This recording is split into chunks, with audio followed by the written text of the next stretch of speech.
Alors avant de débuter, je vais essayer de vous exposer les problématiques qui ont émergé au moment de préparer cette table ronde, que l'on a résumé autour de la soutenabilité du business model des startups.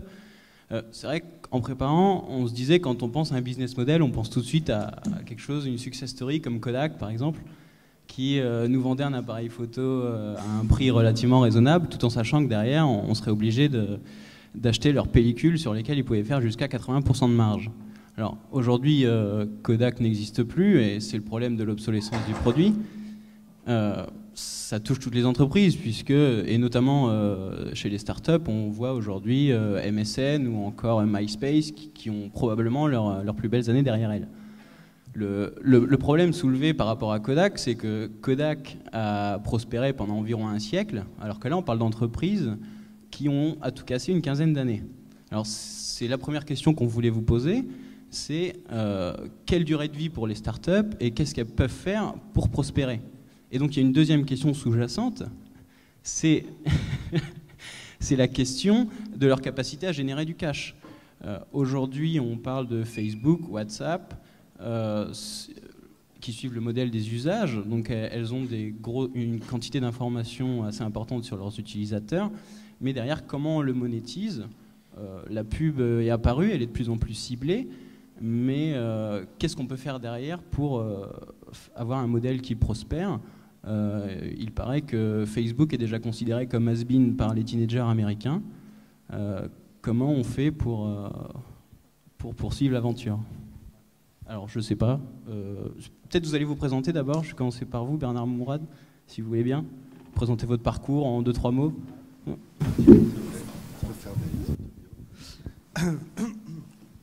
Bonjour à tous. Donc, brièvement, je n'ai pas eu la chance d'être sur les bancs de cette école. J'étais à Sciences Po puis à HEC.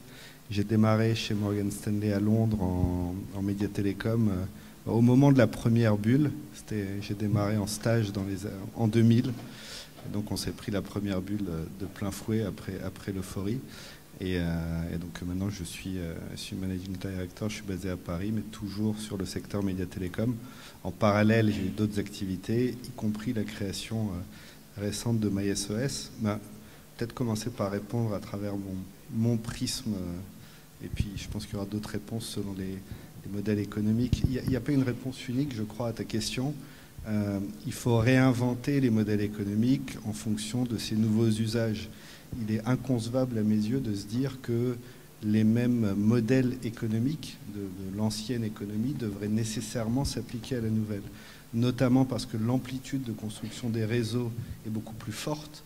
On a créé des écosystèmes qui sont assez uniques. C'est-à-dire aujourd'hui en créant par exemple un App Store ou alors le Store Android. Et vous le voyez avec un jeu comme Candy Crush qui parle à tout le monde, la capacité à partir d'un seul produit, avec un coût de fabrication de ce produit relativement faible, à atteindre une clientèle immédiatement mondiale, c'est quelque chose de très unique.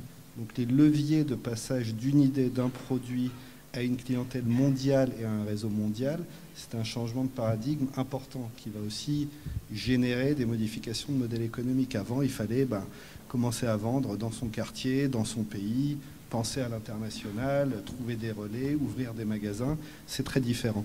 Et donc je pense que les modèles économiques doivent se repenser dans ce nouvel écosystème. Et pour mon exemple, MySOS, ça a été créé il y a 3 mois. Il y a déjà 50 000, 60 000 utilisateurs sur iPhone. Android va se lancer.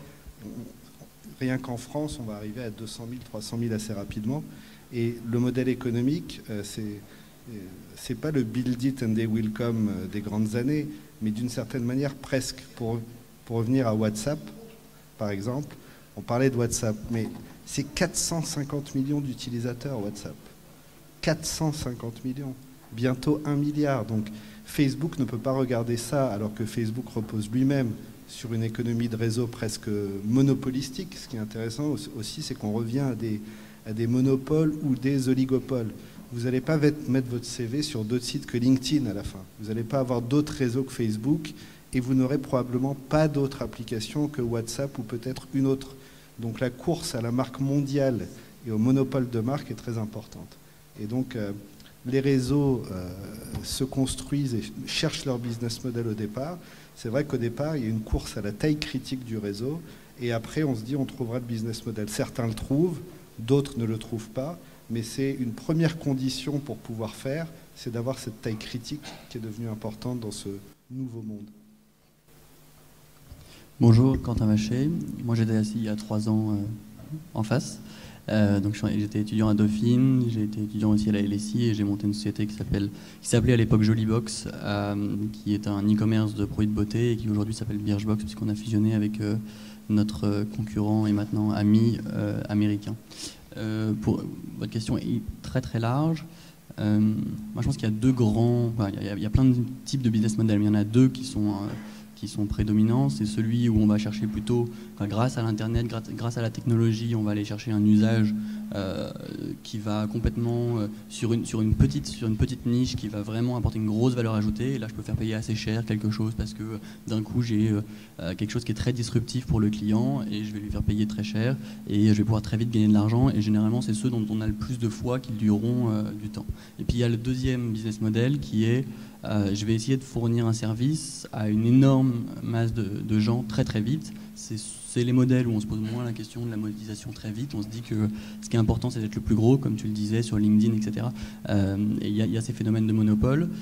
Et à ce moment-là, la question qu'il faut qu'on se pose sur est-ce que ça a de la valeur ou pas, c'est est-ce que les gens resteront sticky à ce genre de service ? Et ce qu'on voit, c'est que tous les business où on est en contact avec beaucoup de monde, mais il y a soit pas d'affect pour la marque, c'est-à-dire que la marque ne parle pas. On a parlé de Groupon tout à l'heure, ça a valu 20 milliards, mais cette marque n'a jamais parlé à personne. Personne n'est intéressé par Groupon. C'est une marque qui n'a pas d'émotion, qui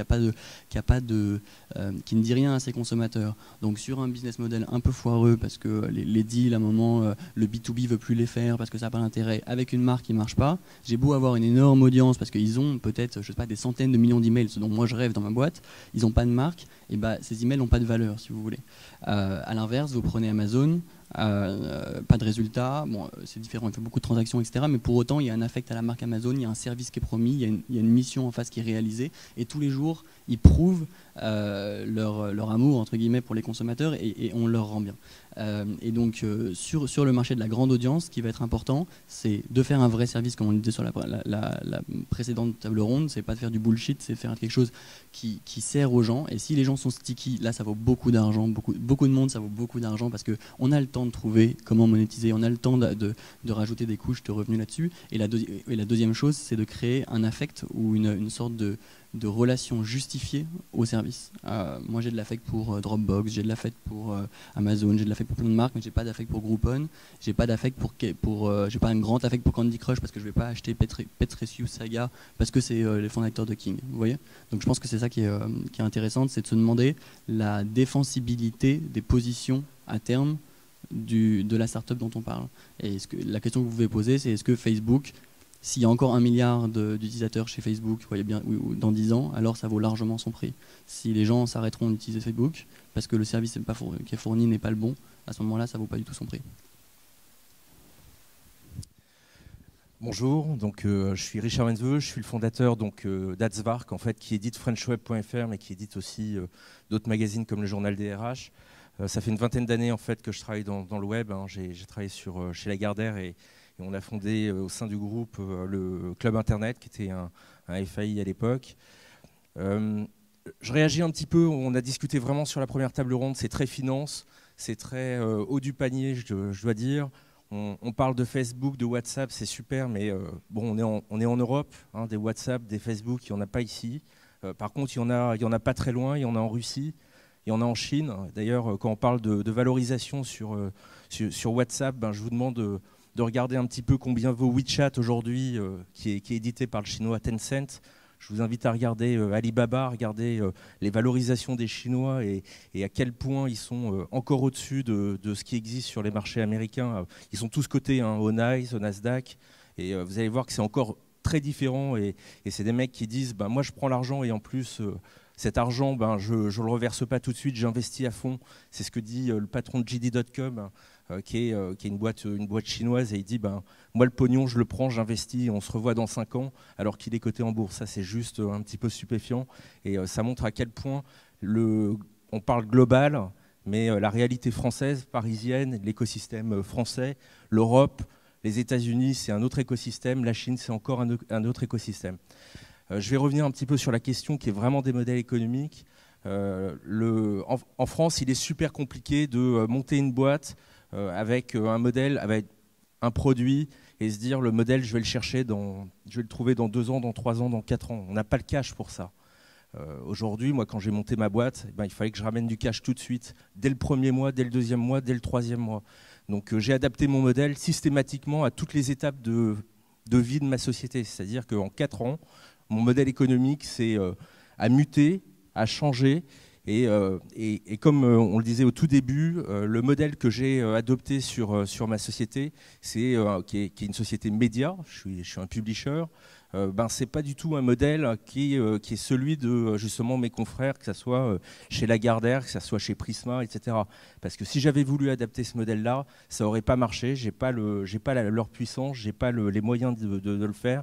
Donc je suis contraint de, à chaque fois, trouver le bon modèle économique qui va me permettre de passer du point A au point B, au point C, au point D.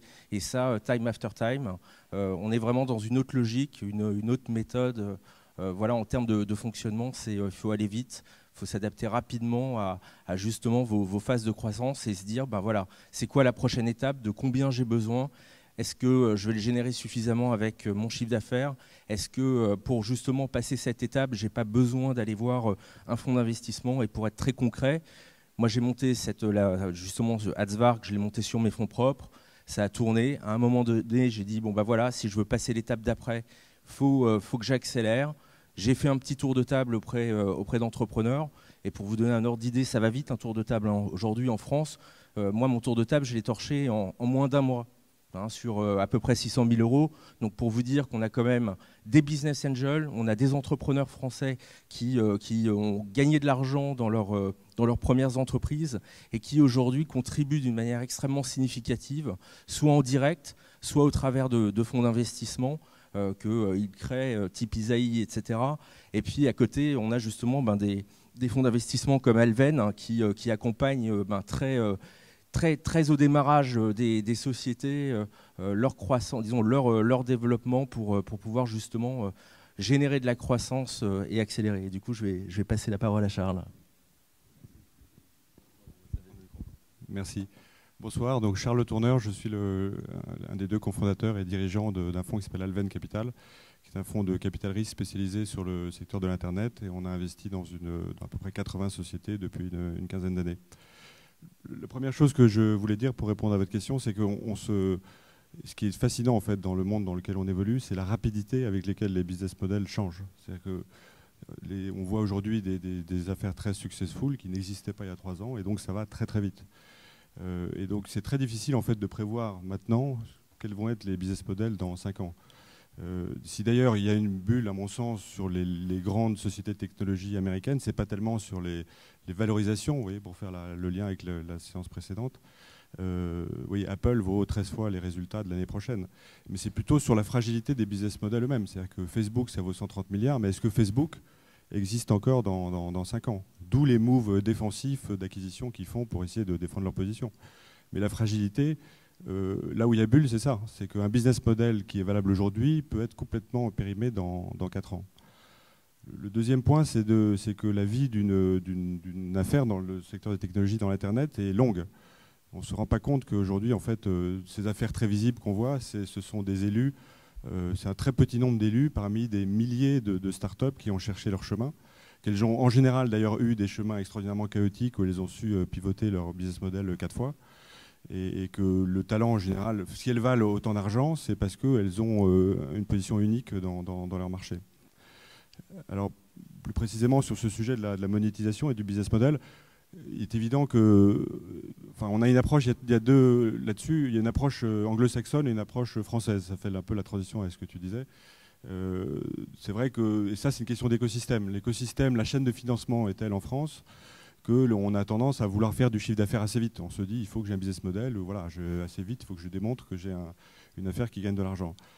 Alors que l'approche anglo-saxonne, et ce qui a fait des grandes success stories, c'est avoir conscience qu'on est dans un marché qui est devenu considérable en termes de taille et de profondeur. Enfin, on ne se rend pas compte du changement de paradigme aujourd'hui, mais aujourd'hui, il y a 1 milliard de personnes connectées par Internet, par mobile, mais il y a 5 milliards de porteurs de mobile. Donc il va y avoir 4 milliards de nouvelles personnes connectées à Internet dans les 6-7 ans qui viennent. Donc il y a un changement de paradigme considérable que les Américains intègrent complètement. Et du coup, la façon dont les Américains abordent le marché, c'est de se dire il faut que je sois tout de suite très gros en termes d'usage, peu importe le chiffre d'affaires.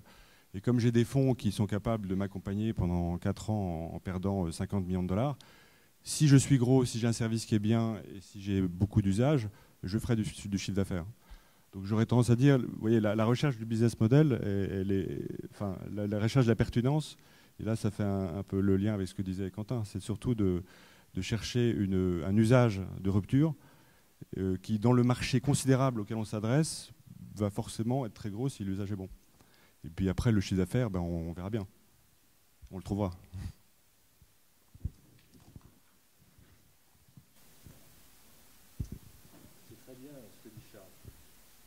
Je dis c'est très bien ce que dit Charles. Je précise qu'il est avec Alven au capital de meilleursagents.com, donc je fais attention à mes commentaires. Bon, ils ont tout dit. En ce qui me concerne, moi, donc je suis Sébastien Delafont, je suis un des fondateurs de meilleursagents.com qui cherche à transformer la manière de laquelle on achète et on vend des biens immobiliers. Donc on est au cœur du sujet de la digitalisation de l'économie et il n'épargne pas le monde de l'immobilier. En ce qui concerne mon parcours, moi j'ai un peu, je dirais, j'ai pas compris grand-chose au film dans la mesure où j'ai fait les choses à l'envers. J'ai commencé il y a trop longtemps, il y a déjà 25 ans, comme banquier d'affaires. Et fut un temps où j'étais aux États-Unis et j'introduisais des entreprises de technologie au Nasdaq. Puis j'ai fait ça en Grande-Bretagne. Puis j'ai monté un fonds de capital risque de près de 200 millions d'euros dans l'early stage des technologies. Et puis j'ai fait autre chose. Je suis revenu en France et j'ai eu envie de m'y coller complètement et de faire meilleursagents.com. Bon, je dis j'ai rien compris au film parce que normalement on ne fait pas le parcours tout à fait dans cet ordre-là. Bon, ça c'est moi. Pardon ? J'ai cru entendre une question. Bon, ils ont apporté plein de réponses à des sujets complexes. J'ai pas grand-chose à ajouter sur tout ça, si ce n'est que, en ce qui me concerne, j'ai un credo par rapport à tous ces business models, c'est celui de la marque. Et ce qu'on cherche à faire avec meilleursagents.com, c'est créer une marque dans laquelle on met deux choses. On met les mots immobilier et confiance.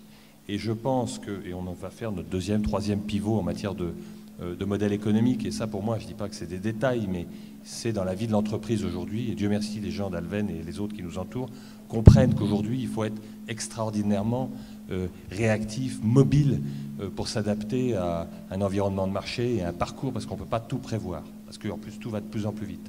En revanche, ce qu'on arrive à créer comme intimité client, comme présence en haut de la tête, dans la tête de clients, qui soient en B2B ou B2C, ça c'est extrêmement précieux parce qu'on est surinformé, on est débordé, noyé de nouveaux entrants, de nouvelles propositions tous les jours, et une fois que vous êtes rentré quelque part dans la tête de quelqu'un et que vous êtes un peu top of mind, ce qui est notre cas en ce qui concerne meilleursagents.com dans l'immobilier aujourd'hui, eh ben vous êtes assez difficile à déloger.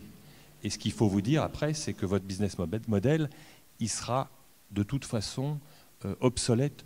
En permanence, il va falloir chercher à le renouveler. Et les entreprises qui meurent, c'est celles qui n'ont pas intégré ça aujourd'hui. Parce que le rythme de changement était comme ça, puis comme ça, puis comme ça, et maintenant, c'est ça.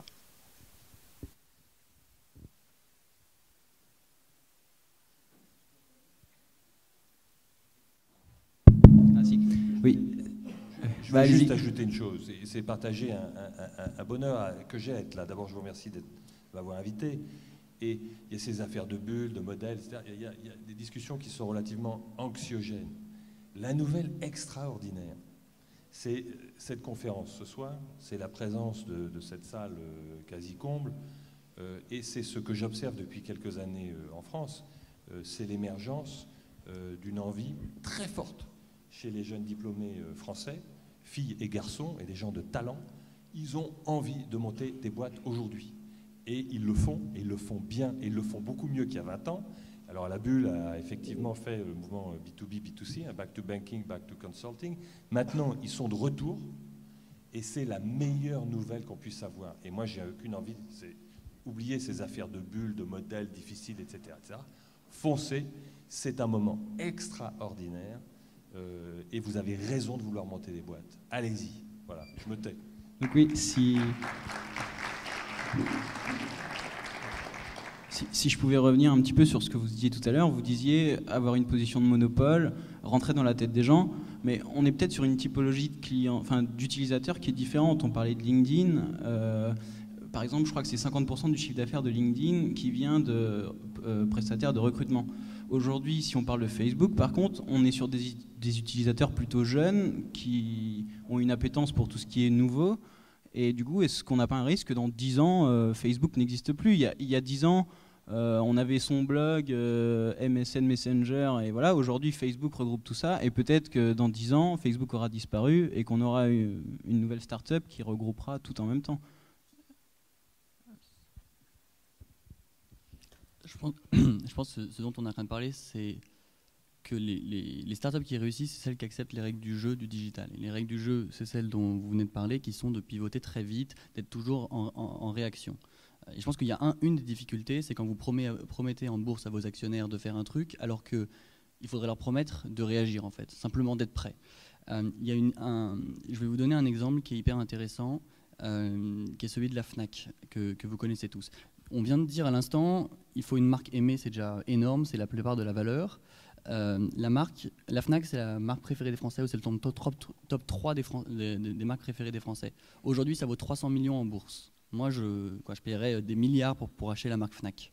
Parce que c'est une marque qui veut dire dénicher, qui veut dire prescription, qui veut dire tout l'ADN que vous aimeriez que votre marque constitue. Pour autant, ça vaut 300 millions. Pourquoi ? Parce qu'ils ne savent pas pivoter. C'est-à-dire que là, ils viennent de lancer Jukebox, ce qui est très bien, qui est un concurrent de Spotify et de Deezer, mais on sait déjà qu'ils vont se planter. On sait déjà que ça ne va pas être aussi bien que Spotify et Deezer parce qu'ils n'ont pas les... je cherche le mot qui va bien. Le courage, on va dire, de le faire suffisamment vite, suffisamment fort pour être vraiment là où le client digital l'attend. Donc quand Spotify ils vont faire un truc illimité pour 10 €, eux ils vont sélectionner le nombre de musiques, etc., etc. Pourquoi ? Parce que aussi la Fnac n'arrive pas à promettre à ses actionnaires de faire des choses ambitieuses, il faut utiliser le parc existant, le catalogue, etc., etc. Donc ce qu'on est en train de dire, c'est que le succès c'est une bonne équipe, on l'a dit tout à l'heure, c'est accepter les règles du jeu et essayer de construire un usage avec lequel vous avez de l'affect et de la dépendance. Mais si on oublie cette flexibilité et cette capacité à faire des pivots, etc., bah on tombe dans une situation dans laquelle peut-être un jour sera Facebook s'ils ne savent pas pivoter, où on a une marque qui est adorée, mais qui ne veut plus rien dire parce qu'on n'est pas capable d'en faire quelque chose. C'est une bonne conclusion ? Non, je pense pas mal. Quelle était la question en fait ? C'est ce que tu m'avais inspiré. En fait, la question se portait sur la typologie d'utilisateur, puisque ce que je disais, que ce soit LinkedIn ou alors les sociétés que vous avez créées, ça s'adresse peut-être à des professionnels et à des gens qui vont pouvoir payer derrière pour ce service, alors que Facebook, c'est une mode et finalement, voilà. Qu'est-ce que vous en pensez ?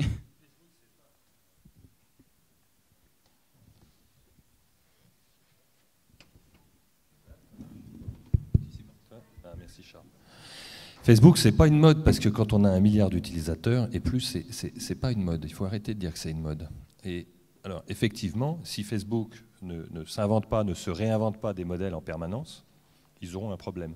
Et quand vous parlez à 10 ans, 10 ans, c'est impensable pour aucun d'entre nous. On ne sait pas du tout de quoi le monde est fait dans 10 ans. En fait, ça sert presque à rien de savoir ce que ça va devenir dans 10 ans. Enfin, je dis ça de manière un peu provocante, mais dans 10 ans, il y a des choses qui vont se passer, on n'en a pas idée aujourd'hui. Notamment en matière de biotech, etc. On n'en a pas beaucoup parlé ce soir, mais voilà, dans le domaine du génie génétique, peut-être que c'est pas 10 ans, mais dans 20 ans, dans 30 ans, on ne meurt plus. Qu'est-ce que ça veut dire pour Facebook ? J'en sais rien. Bon, moi, ce qui m'intéresse, c'est l'instant, et c'est cette versatilité, cette réactivité. Donc, quand vous avez une entreprise qui a 1 milliard d'utilisateurs récurrents et qui passe je ne sais combien de temps sur Facebook chaque jour, c'est quoi ? C'est 1 heure, c'est 2 heures, j'en sais rien. Sa valeur est extraordinaire.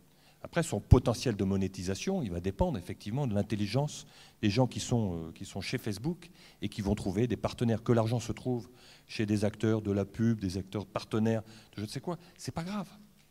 On va le trouver, l'argent. En ce qui concerne, pardon, je reprends notre exemple. Nous, c'est gratuit pour les particuliers, c'est payant pour les pros. Très bien. Eh bien, il faut être habile. D'autres modèles, je dirais, sont possibles. C'est comme ça aujourd'hui, ça peut changer demain. Aujourd'hui, on fait un modèle où on a décidé d'aider les particuliers à vendre leurs biens immobiliers via des professionnels. Peut-être que demain, on fera le mariage directement entre les acheteurs et les vendeurs en chantant les professionnels. C'est affreux ce que je dis maintenant, parce que si je disais ça devant des agents immobiliers, ils viendraient m'écharper. Mais peut-être que demain, c'est ça qu'on fera. So what? Du coup, Charles Tourneur, en tant qu'investisseur, qu'est-ce que... Vous pouvez... Écoutez, en fait, c'est intéressant parce que vous posez beaucoup de questions sur voilà, est-ce que Facebook va continuer à gagner de l'argent, comment il gagne de l'argent. Est-ce que, en fait, la réalité, c'est que finalement, en tant qu'investisseur, c'est pas tellement ce genre de questions qu'on se pose, que c'est pas ça le sujet justement. Moi, vous voyez, savoir pourquoi est-ce que Microsoft n'est plus aujourd'hui ce qu'était Microsoft il y a 10 ans, pourquoi Oracle n'est plus ce qu'il était, pourquoi est-ce que MySpace n'est plus ce qu'il était. Enfin, je dirais tout ça, c'est des histoires. Facebook, c'est presque enfin, c'est un petit peu caricatural ce que je veux dire. Mais arrêtons de regarder dans le rétroviseur. Ce qui est intéressant justement, c'est de regarder de toute façon, tous les sujets disruptifs n'ont jamais été créés par les leaders. C'est toujours des acteurs indépendants qui créent des ruptures. Et on voit que WhatsApp n'existait pas il y a 5 ans. Donc, ce qui est intéressant, c'est d'essayer d'anticiper les nouveaux usages et d'identifier aujourd'hui quelles vont être les startups qui vont changer et profiter des nouveaux paradigmes. Or, ces paradigmes, ils sont extraordinairement nombreux. Et d'ailleurs, il y en a un que Facebook a du mal à adresser, c'est le mobile. La réalité, c'est que Facebook est en train de courir après le mobile. Alors qu'on peut imaginer qu'ils ont beaucoup d'argent, ils valent 130 milliards. Mais un des enjeux majeurs, et c'est pour ça qu'ils ont acheté WhatsApp 19 milliards, c'est parce que le mobile, c'est pas du tout gagné pour eux. Et en revanche, les enjeux d'usage et de consommation sur le mobile, enfin, c'est pas à vous que je vais décrire ça, enfin, sont absolument considérables. Voilà. Donc, enfin, on se posait la question également, est-ce que finalement, pour survivre, Facebook va pas tout simplement avoir un comportement de fonds d'investissement dans les startups? Qu'est-ce que vous en pensez? Si, ben ça c'est le mode défensif. D'ailleurs Google, ils font plein d'acquisitions. Enfin, on voit bien que c'est quand on est un leader et qu'on a du mal à innover en interne, et ben on n'arrête pas d'acheter. Et heureusement c'est ça qui fait marcher la machine, parce que le principe du capital risque, de toute la chaîne de financement et des entrepreneurs, c'est bien à un moment donné de monétiser leur affaire, donc soit en bourse, soit en vendant un très gros. Mais je ne suis pas sûr, objectivement, que l'innovation et les nouveaux sujets de demain soient créés aujourd'hui chez Google ou chez Facebook ou chez Twitter. Et pour ajouter à ça, tu as raison, évidemment que c'est défensif, mais si leur modèle repose sur le plus gros réseau et le quasi-monopole, c'est normal. WhatsApp, 450 millions d'utilisateurs après 4 ans. Facebook, je crois, après 4 ans, avait 150 millions, à peine. Donc c'est normal qu'ils préemptent un phénomène qui peut les dépasser. Ils le feront sans doute encore.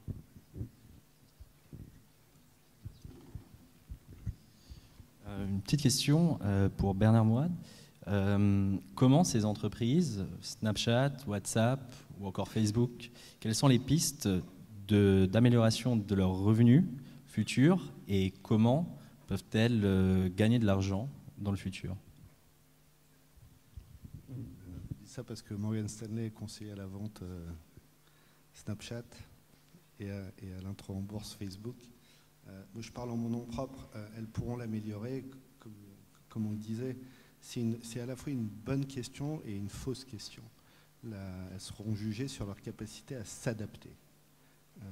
C'est une manne énorme qu'elles ont entre les mains, encore une fois. 1 milliard d'utilisateurs, 450 millions pour WhatsApp. Il y a une vraie valeur d'usage, sinon les gens ne seraient pas là-dessus et ne seraient pas sticky, comme tu l'as dit. Le fait qu'ils soient sticky, j'ai pas le mot en français, mais très important.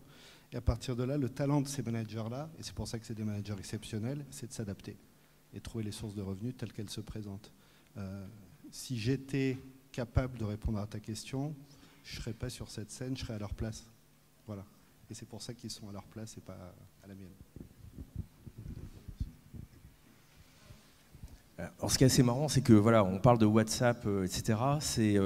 Et on parle de croissance d'usage. L'objectif voilà, d'un Facebook, d'un WhatsApp, c'est plus d'utilisateurs pour essayer justement de réussir à monétiser au travers de la data, au travers de la publicité, au travers du e-commerce, etc. Ce qui est assez marrant, c'est qu'en Chine, ils ne se posent pas du tout le même problème. En Chine, l'Internet, il n'est pas drivé par l'usage, parce que l'usage, il est là. L'Internet, il est drivé par le e-commerce. Si vous regardez ce qui fait bouger la Chine, c'est le e-commerce. Et aujourd'hui, je prends vraiment WeChat, qui est vraiment la copie de WhatsApp en tant que tel. Et bien WeChat, aujourd'hui, vous avez des moyens de paiement qui sont intégrés, vous avez de la gestion CRM qui est intégrée, vous avez la gestion de la data qui est intégrée, vous avez le targeting publicitaire qui est intégré, etc. C'est-à-dire qu'ils ont une avance colossale. Pourquoi? Parce qu'ils ne se sont pas posé la question de développer de l'usage, parce que d'une manière naturelle en Chine, l'usage il est là, ça va très très vite. Si vous prenez les courbes de croissance des utilisateurs chinois en termes d'applications, ça va beaucoup plus vite que ce qu'on peut voir aux États-Unis et dans le reste du monde, parce qu'aujourd'hui Facebook c'est mondial, alors qu'une application comme WeChat n'est pas aussi déployée que ça dans les pays occidentaux. Mais je peux vous assurer qu'entre la Chine, l'Asie du Sud-Est et d'autres pays, ils réussissent à être beaucoup plus gros qu'aujourd'hui un WhatsApp. Et concrètement, ils intègrent immédiatement des modèles économiques qui tournent.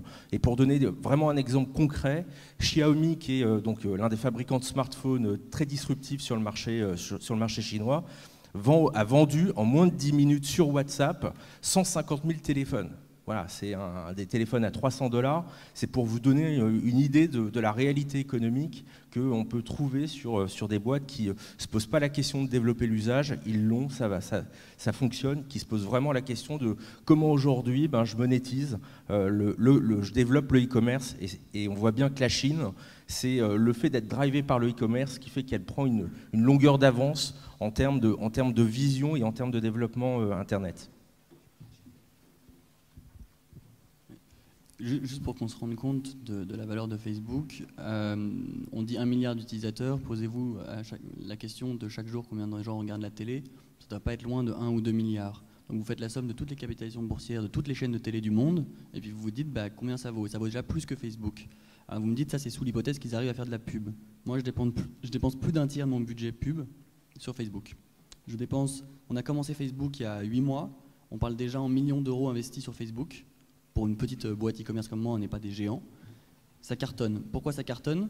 Parce que je peux dire que j'ai envie d'aller faire de la pub sur ceux qui sont fans de la synagogue, de je sais pas quoi, et de machin, etc. Pourquoi je vous dis ça? Pas parce que je m'intéresse aux religions, parce qu'à un moment j'avais un produit fait pour les juifs. Et donc je me suis dit, je vais aller targeter sur Facebook les gens, etc. C'est peut-être pas très éthique, mais c'est une réalité qui existe.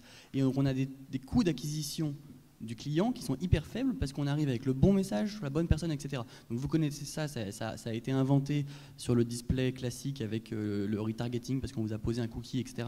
Là on n'a plus besoin de faire ça. Facebook vous connaît tellement bien qu'on peut aller faire la bonne pub au bon endroit, au bon moment. On peut vous savoir combien de fois vous avez vu notre produit, vous faire la promo si vous ne l'avez pas acheté la première fois, etc. Donc parce que l'audience est là et qu'on peut faire la pub 50 fois mieux que sur la télé, il n'y a pas de raison que ça ne vaille pas la somme des capis de toutes les télés. Et deuxième point, pour reprendre mon exemple de la Fnac que j'aime beaucoup, on se demandait pourquoi, si on cherche une raison pour laquelle on veut investir dans les boîtes internet, posez-vous la question de où sont les gens qui sont les plus à même de comprendre toutes ces disruptions. Et en fait, pourquoi Apple ça se pète pas la gueule alors que c'est du hardware, c'est quand même pas si extraordinaire? Pourquoi Facebook ça se pète pas la gueule? Pourquoi ces boîtes-là ne tombent pas simplement parce qu'elles attirent les gens qui sont capables de faire ces distributions tous les jours? Alors que la Fnac, ils ont, si vous me permettez, personne qui est capable d'adresser le digital correctement. Alors après avec les autres contraintes que j'expliquais tout à l'heure. Donc la chance de ces sociétés-là, et ce qu'on cherche à faire tous les jours, c'est à attirer les gens qui sont capables de think big et de considérer que ce qu'ils ont autour d'eux est supposément faux en fait. C'est moi quand je recrute tous les jours, je me dis juste est-ce que le mec en face de moi, quand il vient me raconter son histoire, il utilise son expérience ou il utilise son cerveau? Et dès qu'il y a un mec qui me raconte ce qu'il a fait avant, je m'en fous parce que je sais qu'il va devoir affronter un truc nouveau et donc je n'ai rien à foutre qu'il ait fait quelque part d'autre. Son CRM, qu'il ait envoyé ses emails comme ça ou qu'il ait fait sa pub comme ça, etc. Ce que je veux, c'est qu'il se pose la question dans son entourage, dans le contexte qu'il va rencontrer, comment il va réfléchir par rapport à un contexte très très large. Et donc je pense que si on sait où est-ce que sont les bonnes personnes, on sait où est-ce qu'est la valeur. Donc pour conclure, il s'agit d'une phase d'accumulation d'utilisateurs pour par la suite utiliser cette base et monétiser les services. Donc selon vous, c'est un phénomène qui est amené à durer dans le temps, puisque nous ne sommes pas encore à la phase de monétisation. Donc est-ce que ce business model des nouvelles entreprises d'Internet et de networking est viable dans le temps? Ouais, en 2 mots. Ma réponse est oui, je me suis déjà beaucoup exprimé sur le sujet, mais pour moi, une marque, on a parlé des marques, très important, on a parlé de la taille critique, très importante, on a parlé de quasi-monopole de marques sur chaque segment. Donc pour moi, oui, ce seront des entreprises de long terme et qui vont se réinventer en permanence. Oui, parfaitement d'accord. Tant que l'usage est important, et je pense qu'on va voir toutes les entreprises essayer d'aller vers l'usage le plus essentiel. Voilà. Google a gagné, je pense, d'une certaine manière, parce qu'ils sont tellement impliqués avec vous, ils ont votre email, etc. Il y a peu de chances que vous changiez. Si vous êtes sur un usage qui est un peu superficiel ou qui n'est pas à la source, là, vous pouvez avoir quelqu'un qui est disruptif et qui vient vous couper l'herbe sous le pied. L'image est la bonne et arriver sur un point encore plus proche de votre besoin et donc vous piquer l'audience. Toutes les sociétés dont on a parlé ont toujours gagné de l'argent. On gagne de l'argent de manière connue, notoire, et de manière des fois totalement inconnue. Twitter a gagné énormément d'argent en provenance de Google, qui leur versait tous les ans plusieurs dizaines de millions de dollars. Ça, je pense qu'il y a peu de gens qui le savaient. Et effectivement, Twitter, c'est a priori totalement gratuit. Et à l'époque, ils ne pouvaient même pas gérer ce qu'ils font aujourd'hui. Donc je crois qu'il y a aussi cette croyance que ces boîtes sont juste sur l'usage. Ouais, elles sont sur l'usage. Mais elles ont de toute façon des lignes de revenus. On parlait de LinkedIn tout à l'heure. Moi, je me souviens très bien de Reid Hoffman qui me disait « Moi, j'irai jamais sur la partie RH parce que je suis un réseau social professionnel. » Voilà, il a changé d'avis super vite et il s'est rendu compte que c'était un bon modèle pour lui. Et ça se trouve, il va faire autre chose dans 6 mois. On n'en sait strictement rien. Il y a que LinkedIn qui sait finalement. Donc voilà, il y a beaucoup de moves possibles et ça rejoint ce qui était dit avant. C'est à ça auquel il faut s'attendre et pas regarder ce qui se passait avant. Merci. Moi, le commentaire que j'aimerais faire, c'est qu'on ne se rend pas compte en fait, de l'extraordinaire richesse et granularité du secteur aujourd'hui de la pub. C'est qu'en fait, il y a une dizaine d'années, la pub, c'était un truc assez basique. Enfin, c'était de l'usage et puis c'était des bannières.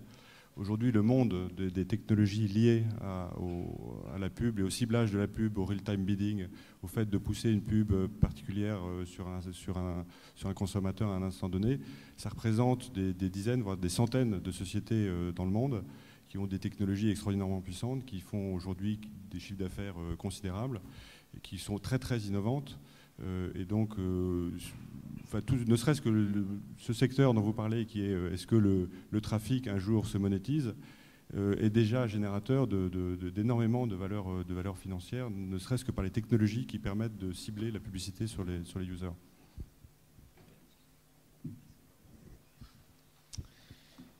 Moi, je vais paraphraser, même si ce n'est pas politiquement correct, le pape, le précédent, et je dirais, n'ayez pas peur.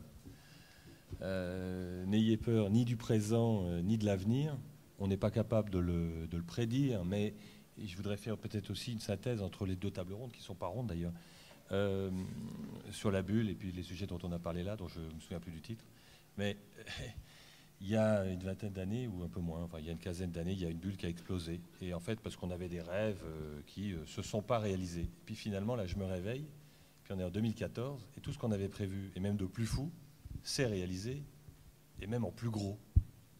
Bon, il y a eu un moment où on s'est un peu excité, et puis finalement, il y a eu une période un peu de désert affreuse, hein, de gueule de bois, qui a été difficile, mais bon, un certain nombre d'entre nous, d'ailleurs, on est là, certains, on a survécu, et c'est bien. Finalement, tout ça, nos rêves les plus fous se sont réalisés. Et bien, ils vont encore se réaliser. Voilà. Très bien. Bon.